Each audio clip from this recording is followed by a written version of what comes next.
So Dean, this whole auction idea is really brilliant, and I always love these new creative ideas that coming up with selling real estate and stuff. Now you guys were involved in that big glass house up there in Olympus Cove, weren't you? Yeah, we were. You know, that's the old Stottsdale home. And, you know, the gentleman that we sold that house for, it's actually a really interesting story because he bought the home from a kind of a funny cat that really liked Star Wars stuff, and so he went in and gutted the whole house, or a big portion of it, and remodeled the entire inside of the home. And you know, that home sat on the market after he did his remodel for 6 years, and I'll bet it didn't have 10 people walk through it. So it was on the market for 6 years, and they had how many people go through it? 10 at the most. And so he had all the carrying costs of this thing, having to pay for it each month. And he wasn't even living in it, right? He wasn't. He lived there, I believe, for a couple of years, and then he moved out. And yeah, so he had all the cost to carry, and it just, you know, the home is a fantastic home. I mean, it's over 10,000 square feet. Every exterior wall on facing out over the valley was glass. I mean, hence the name, the glass house.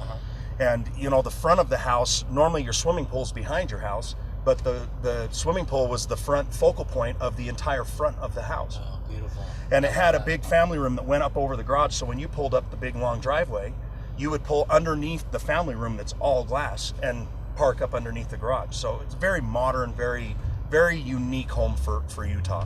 So the dilemma was really, it was so unique, there weren't a lot of buyers that it appealed to, and thus how we got so many few showings, right? Exactly. And you know, so for somebody in Utah to go and buy that home, that was a tough order because it's not a typical Utah house. And so was he lowering the price down as he went through the process? Lowering the price, sitting on the market, went through multiple different agents, listed it multiple times, and you know, the typical traditional real estate for some of these higher end properties that are unique is, you know, the seller's bleeding out until they get to the point to where, you know, somebody bites. Yeah, until they just unload it. And so you guys get involved in the process, and how did that whole thing go? You know, it was fantastic because we of course actually that home we did 4 weeks of open houses. We ran more than 1,200 people through that home. Wow, that's a lot. In 4 weeks. Well, they were only getting 10 before. Where they had 10 before. Granted, a lot of those not people that actually buy it, but more want to look at it, right? You but know, that's okay though. It's the percentages. Yeah. It's a numbers game, and you're going after those percentages or people that know people. And the bottom line is when it came down to it, we had approximately seven to eight bidders bidding on the home. We had phone bidders bidding on the home. Oh, really? And the home sold, and everybody was happy. You know, we sold the home for fair market value. Yeah. And that's the beautiful thing about our program. 6 years sitting on a market with very, very little traction, and we sold in a month. And we come rolling in there in a month, and so not only create so much interest, absolutely happy. He was ecstatic. Huh? Yep. Yeah, I bet. Well, that's it's a very creative. I'm really impressed with you guys and the way you guys have put this together. Good for you.